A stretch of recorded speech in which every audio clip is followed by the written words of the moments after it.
Despite coming into this game shorthanded, only dressing 11 forwards and 17 total skaters, and giving up the game's opening 2 goals on Saturday night, it was the Oilers with a strong collective effort here at the Climate Pledge Arena as they take this one by a final of 5-3. Welcome to the Oilers TV live post-game show. I'm your host, Tony Barr. Thanks so much for making us a part of your Saturday evening. We're going to be hearing from Warren Foegele, who records his first multi-goal game as an Edmonton Oiler, and Colton Sceviour, who had himself an active night, including another goal here. And I'm going to guess it's going to be associate coach Jim Playfair, but no confirmation on which coach we'll get right away here shortly. So stay tuned.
Gutsy performance. Is that fair to say with the shorthanded lineup and also giving up the game's opening 2 goals?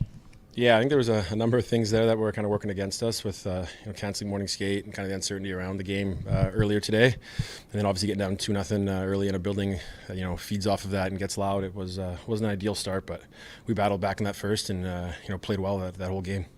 A couple of nights ago, you guys ended a 6-game losing streak. Tonight, you come out with a performance like that with your backs against the wall, given all the uncertainty around this team. What does that say about this club? Yeah, I think we made a statement. Like I said, no one was happy with that little skid. We got out of it any way we could. And now I think we're building on it. Want to play games like that. We play more in their end, play more direct, and get our goals that way. You saw some goals, in the paint and kind of off point shots and things like that. And that's kind of what you have to do to score in this league. I think we're going to keep doing that going forward. Perhaps not the way that you wanted to get involved in this game early, taking that hit, but does something like that kind of wake you up because you had yourself a pretty strong night? Yeah, you don't want to make a habit of getting yourself into it that way, but it can definitely get the juices going, get you engaged, and get you going. And tonight it happened to do that to me. That kind of plays into your game, though, isn't it? A lot of chirping, a lot of physical stuff, and then also kind of getting gritty in front. Yeah, I think if I can add a little bit of a physical element and kind of a gritty element to my game, I'm probably more effective than when I'm not. And so if I can get into it one way or another early and play that way, things tend to happen more when I'm out there, and it kind of worked out that way. Can tonight's great effort be summarized by that one play by Kyler Yamamoto on the power play where he disrupts the breakaway chance on one end and then contributes big on the other? Is that almost encapsulating of your guys' effort tonight? Yeah, I think it kind of shows. I think we played a solid, 200-foot game, both ends of the ice, and that shows it. He worked his tail off to get back on a pretty fast skater that had a step on him, and he got back there to disrupt that, and then beat that same player up the ice to get the shot that resulted in the rebound that Warren put in. So that kind of shows the back and forth, the full game we played in one play for sure. Multi-goal game for Warren Foegele, his first as an Oiler. I know he's probably standing right there, so a little awkward for you, but how big of a contribution is that from number 37? Yeah, absolutely. I think he got one last game to kind of get rolling, and now he's playing with confidence. He's shooting the puck. He had a ton of chances today. Could have had more. I think last time we had a media day together, we were talking about how we had a ton of stuff that didn't go in. I think now things are going to start rolling for him, and obviously playing up the lineup with some of the guys out, he took full advantage of it, and it was great for us. Last question for me on a personal note for you, getting on the goal column once again in a short period of time, that must feel pretty good for the self-confidence. Yeah, obviously. I mean, scoring isn't going to be the number one thing that I bring, but anytime you can chip in offensively, and especially in a win, it feels great. So yeah, I'm pretty happy with that. I lied. One more question. Do you feel like you've been doing a lot of right things recently? Because it seems like you've been able to elevate your game with more game action. Yeah, I've been happy with my game in a lot of aspects. Leading up to a few games ago, I was happy with everything except I couldn't seem to find one in the back, get one in the back of the net, and now that's starting to come. And I think that's just from playing the right way and getting rewarded. Colton, thanks for this. Absolutely, thank you.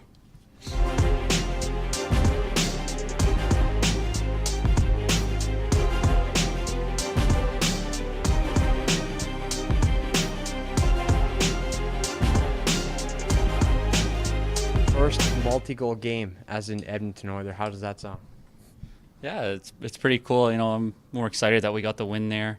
The boys dug in extremely hard today. I thought we played pretty simple and fast, and it shows how dangerous we can be when we play in their end, and just keep building off doing the right things like that. And like I said, pretty happy that we got that win. You talked about the win, but you guys' backs are a little bit against the ropes. You guys are icing a shorthanded lineup, 11 forwards. Let down the first 2 goals in this hockey game, but you guys really in control all game. What does this win characterize about this club? I think the one word that comes to my mind is belief. We stuck together. No one was pouting. We dug in as a group, and we knew we could come back. And I think that was one of the keys at the beginning of the year when we were down. We believed that we were going to come back, and obviously on that stretch, with so many losses, it's easier to get negative and stuff like that. But for our group, believing in each other, you could see that on the ice. We're keep bringing it into the O-zone and keep attacking and foot on the pedal. So it was nice to see that. Despite being the better team for much of the night, your goaltender had to make some pretty key saves, especially halfway through that second period with that glove save on the Seattle power play. How big was that save for you guys? Massive, huge save by Stu. And, he's been a rock all year. There's games where we lost and we let him down. So, for him to keep playing the way he has, so steady, all our goalies are so great, and, that was a massive save. When it came to your second goal of the night, did you immediately know that you had a feeling it was going to be overturned, or did you have a comment with the ref at all, or how did that play out? Yeah, maybe a bit. Like, I knew I wasn't in the pain. I knew I got pushed in there, but you never know with some of these decisions. So that's why I was a little hesitant, but, just try to get to the net and good things happen when you go to the net. Now, on your first goal of the night, it was a great play by Yamamoto on 200 feet down the ice. He made a great play to disrupt the breakaway, and then he gets rewarded with an assist on your goal. Does that play almost encapsulate your guys' effort here tonight? Yeah, for sure. I think it speaks high volume of Yams. He does a lot of things away from the puck and on the puck that he doesn't probably get enough credit for. That's a massive back check. That could have been a goal against, and then we don't score. So he's a fast, tenacious player. He does a lot of smart things, and that was a huge play by him to be a huge contributor to the goal there. You guys ended a 6-game losing streak on Thursday. How big or how important was it to follow that up with another 2-point performance tonight? Yeah, we want to win games. These points are huge, and we got to come out and try to keep getting the wins, and just take it day by day, and keep moving forward. Hey, Warren, you fell down 2-0, but you guys had the way of the play there. You guys were out shooting them and out chancing them. Does that help you have that belief you can come back like, hey, it's 2-0, but you guys were coming? Yeah, I think it's just staying with it. Whatever the score is, you got to still play the right way, and we were continuing attacking, and it's not fun to play against a team who's constantly attacking and playing hard, and eventually, kind of what I said a couple of days ago, you keep pounding that rock, like that rock's going to chip, and that's what happened today.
about that strong collective effort from your club, especially coming in shorthanded and giving up the opening 2 goals in this game? Yeah, I thought it was a really good win by our group. I think we had a mindset of how we wanted to play. Obviously, we had the disruption of going through the day the way it went, but they found a way to collectively get together, and I thought our pace of play was good. I thought our consistent structure was really good, and we played a solid game. Would you say that's one of the more complete efforts from your club all season? Well, I think that, I don't know if it's more complete, but I thought they had a good pace and a good rhythm. I thought that getting Leon and Connor out there as much as we did with different wingers allowed them to keep their pace invested in the game, and I thought our defense played very well. I thought our forechecking structure and our neutral zone structure set up our defensemen to be able to stay nice and tight and keep things organized through the neutral zone, and then we were fast in our zone. We were fast in, fast out. There was a few times where we took pucks back in the second period and allowed them to kind of get their forecheck established. But for the majority part of the game, I thought we did a good job. Try to, gain the blue lines, push the pucks ahead, and we used their net to get our forecheck established. We put a lot of pucks in their net. We got a lot of people going to their net, and it showed. I know there are only 17 shots for the Kraken on the home side, but a couple of big saves from Stuart Skinner. That one in the middle of the second period, that glove save post to post when they were on the power play. How big of a moment was that for you on the bench? Yeah, I think the equal out, right? The first one he'd like to have back, and our group really stuck together and supported him and just kept pushing. That didn't change how we approached the game. Then obviously the old saying, but he's your penalty killer, your goaltender has to be your best penalty killer, and he certainly was in that game. And I think that was the good balance for our group, and everybody feels like they had a really important part of the win tonight, which is obviously really good for the group. You mentioned approach to the game. How would you describe Stuart's approach to the game? Well, he's a young player. He's coming in here. He's trying to, create energy for himself and create, building on his game. And I thought he's done a really good job of just continuing to work through situations, good and bad. And I think that him and Dustin Schwartz have a really good connection. They have a long history together, and his ability to improve his mental focus and his structures, improving. And it's just he's a young player that's trying to establish himself in the game, and I think he's done a really good job. What can you make of Warren Foegele's effort tonight, obviously scoring his first multi-goal game as a young player? Well, it's nice to play with Connor. I'm sure that helps a little bit. But in all honesty, I thought he competed really hard. I thought he did a lot of really good things consistently. I thought he was good on the forecheck, and he did a good job arriving in our D zone coverage. He protected the puck along the wall in the offensive zone and the defensive zone, and he's such a quick up tempo player that he went to their net hard, and he was rewarded for it. Obviously, no player wants to see his teammate go down, that being Zach Hyman with an injury earlier this week. But how would you describe Foegele's opportunity in the top six so far? Well, I think that we've had to move a lot of people around. Obviously, we moved Nuge is out. We've got other players that have had to fill in, and I think collectively, what's really happened is our leadership group's taken over and allowed those players to find their way within the group with them. But I think you really have to look at Leon and Connor and Darnell and just recognize the moving parts around them. They're able to stabilize those players and support them and help them, and it becomes a consistent team effort that way. And I thought all those guys, Warren included, have done a good job for us. Depth scoring has obviously been a big topic in Edmonton over the last couple of weeks, but Colton Sceviour seems like he's really solidified himself a spot on this roster in terms of his effort. He gets rewarded again with another goal. Veteran guy, he's got 500 games in the league plus, and I think he's played on some really good teams, and he's been able to find his way in and up and down the lineup. And so, he's done a really good job on the PK. He's done a good job defensively for us. He's just provided a really consistent role for our group. And I think what happens is those guys eventually find a way to get rewarded because they're doing things right consistently and over and over again. And I thought he's done that, done a really good job of that in the last couple of games. That goal in the third when it was initially waved off, were you confident that was going to end up counting for you? Yeah, we had a couple things made it confident for us. We watched it in live. We watched it again, and our video coach Jeremy Coupel sent to the bench, listen, this is the one we should look at, and we talked to the referee and made our point clear what we wanted to challenge, and it was it worked out well. All right, thanks guys.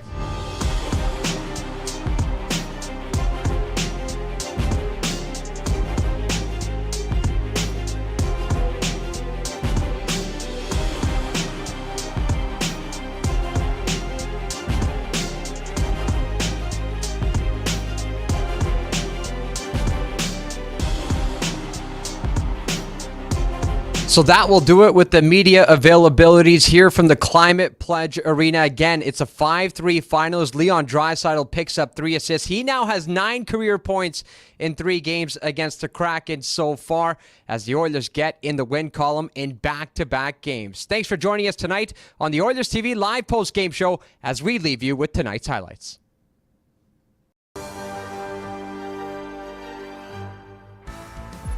Last Saturday before Christmas, and it takes us to the Emerald City, beautiful Seattle, Washington. It's the Oilers and the Kraken for the 3rd and final time this year. Jack Michael in Seattle's win here a couple of weeks ago. Big hit. No call on that one either. Just got run into, and now he wants to go. They're going to fight Lazon and Sceviour. Skinner made a save, and now Lazon pounding away on Colton Sceviour, who's trying to get started as he gets into his grill and was looking for the uppercut. Sceviour wanted it, and Lazon landed a couple of quick shots. Well, once again, Wes McCauley and John McIsaac tonight don't have their eyes open. That's 2 calls in my account they've missed early in this game. A goal and an assist in the aforementioned win over Columbus on Thursday.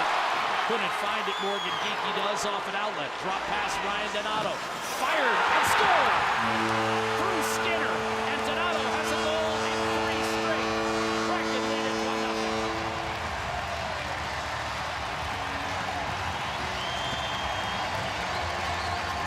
Well, you know what? Donato's always been a shooter, Jack, and he does have a great release. Kyle Yamamoto hasn't had a shot in 7 games, and right here he takes this puck, wants to dust it off, wants to get ready to shoot it, needs to be ready for that pass and ready to shoot that a little quicker. And here's a little entry into the zone, Geekie, a little drop pass, and as he's moving across the grain, uses CC as a little bit of a screen. Ryan Donato does. Watch him walk back, walk back. He never really looks like he's going to shoot that puck, and he zips it. And he's always had that amazing wrister. And this one finds its way through, one that I think Stuart Skinner would like to have back, but an early goal against after Edmonton's dictated the play here. 4 shots to 1 early on. After it, Adam Larson. A vital cog at Edmonton's 2017 playoff run. Here's a steal by McDavid. Center pass, one-timer, and that whistled off Drieger from Warren Foegele. Driving in. Backhanding out, Soucy into a crowd. Redirected, live hop off the dasher, cleared by Ceci. Schwartz back behind for Eberle. Backhands in front, one-timers. What a feed from Jordan Eberle. And that was finished by Jared McCann. His 12th ties him for the team lead and makes it 2-0. Great finish by McCann. Beautiful pass by Jordan Eberle. The ex-Edmonton Oilers started off his career 7 years in Edmonton. This shot right here from the blue line goes through all that traffic. You can see McCann knocked down in front, but funnel it down behind the net and watch Eberle head up. As soon as McCann gets up, he kind of gets lost once he gets knocked down, backs out into the slot a little bit further, provides the stick, and Eberle tape to tape right here. McCann taken down hard. He gets up, dusts himself off, goes okay, pushes away. Everybody puck focused, and he's wide open. And he does not miss from there, buries it for a 2-0 lead. Center, batted down by Draisaitl. He'll hit the line and snap one wide. Cooper Marody after it, able to control. And back to Evan Bouchard. Steps in with slap shot and scores off the glove of Drieger.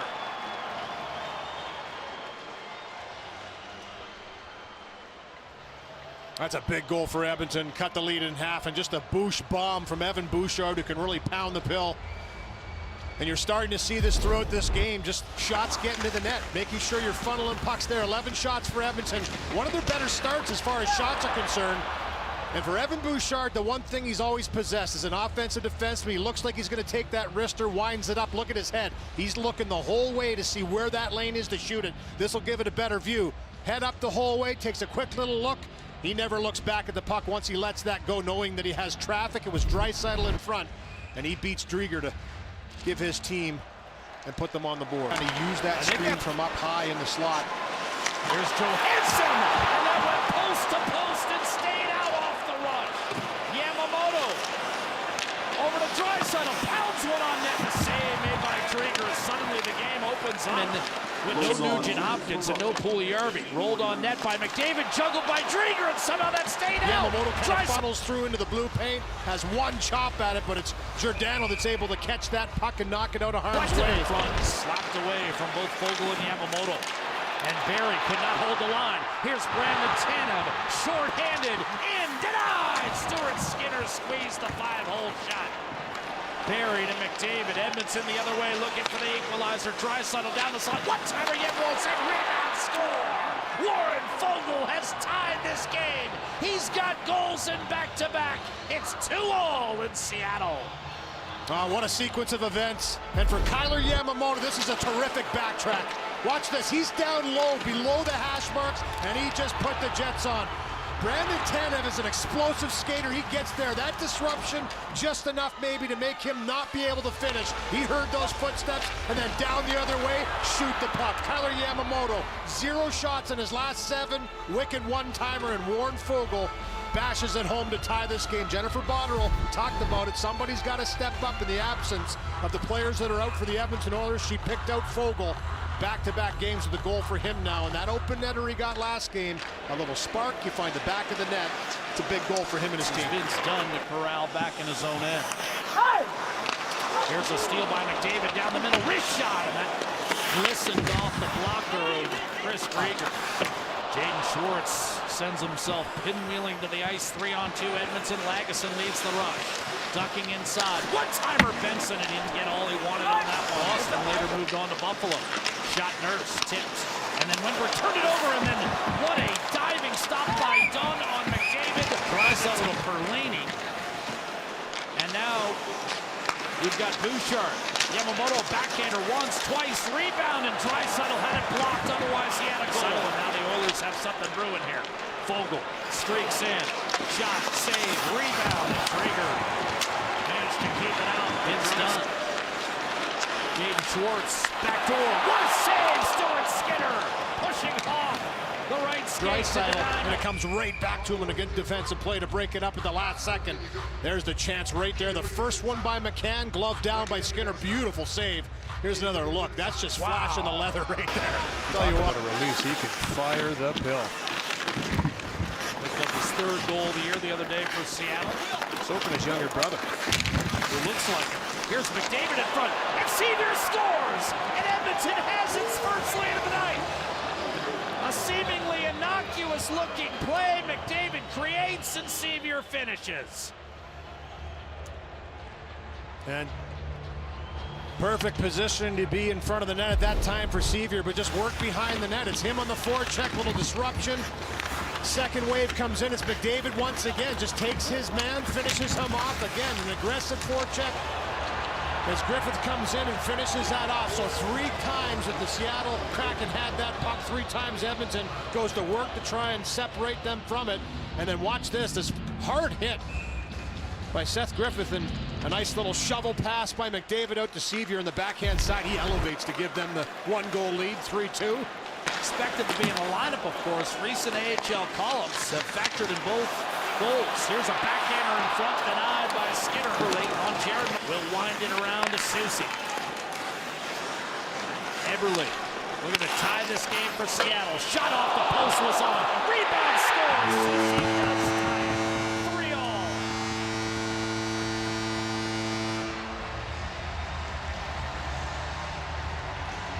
Turnovers will kill you, Jack. And both teams have dished up a couple in this game that have resulted in goals now. The one by Sceviour, you turn the puck over, they find the back of the net. A long shift for the defense pairing of Nurse and Barry. And that puck along the wall doesn't get out. This is a great job by Schwartz in front. Stand in front of the goaltender, screen him. Don't let him see what's coming his way. Lazan gets it there. And you can see Skinner lean with the shoulder because he's down. Has to look around Schwartz off the bar. That's a hefty rebound that rings off the bar, and Carson Soucy, what a shot. Right-sided one-timer, flexes the stick and buries it. Pretty happy I'm not paying for him anymore. Donato around Cuckoo, bursts inside, denied by Skinner on the doorstep. Rebound to Cuckoo. His shot tipped wide. Foegele kept alive for Cassian, and now Draisaitl. Bouchard a smash, a save, rebound, score. They're going to wave it off. Foegele a collision, Drieger flat on his back, and a pile up in front of the Seattle net. And I got to tell you, Jack, on first take, I think this might count. And the reason why I think it might count is because he was cross-checked into Drieger. And Edmonton's been starting to get some shots through those block shots right there. I mean, he's pile-driven into Drieger by Mark Giordano. Watch this. He's not in the blue paint at all. This is going to be a goal. This is going to come back and be a goal. The call on the ice is no goal. They can challenge it. But they're going to challenge this, and no question he was forced into the goaltender, and it finds its way in the net. Great shot by Bouchard again to get that right into the danger zone. Drieger fights that one off. I mean, there's no chance for Drieger on this play. But for Foegele, he shoved pretty aggressively. This will be interesting. That's my take on it anyway. After review, Edmonton challenged the play for no goaltender interference by the actions of number 5 on Seattle, pushing the Edmonton player in. There's a good goal. Good call, partner. You added all the numbers, but you've got a fight brewing. Meanwhile, McCann wrapped up with Barry. And it's kind of a wrestling match. And they'll be pried apart by the two lines. Jared McCann's been all over this game tonight. 2 finishes Tyson Barrie pretty aggressively. He doesn't like it, throws him down, and then the reversal right here as McCann comes up on top, and they continue to go at it. But I'll tell you, this game's had a bite right from the beginning. A short-handed Oilers squad trying to hang on. Draisaitl wins another draw. Edmonton dominant in the circle tonight. A lunging Ceci forces it free for Cassian. McDavid's got the empty net. Racing toward the goal. Pokes it home. And Edmonton has finished this one off in Seattle. 5-3 with 51 seconds to play. Yeah, strong move at the line. Cody Ceci almost turns this over just inside the line, but the second effort is able to push this out. And Zach Cassian, little chip off the wall. Right here, you're going to see it. Just a great little shove pass up to Cassian, little chip off the boards, and for McDavid, Eberle all over, but he just plants the shoulder, gets the feet pumping. He's not going to be denied, and hasn't scored a goal in 6 games. That's no longer. over. Puts that over. Tell you, they defended him well. They made him work real hard for it. It was a chippy. After 6 consecutive defeats, they go to 8-2 in the Pacific Division, and at 18-11, very much in the thick of the playoff picture in the Western Conference. Seattle has dropped 4 straight at home and dips to 10-17-3.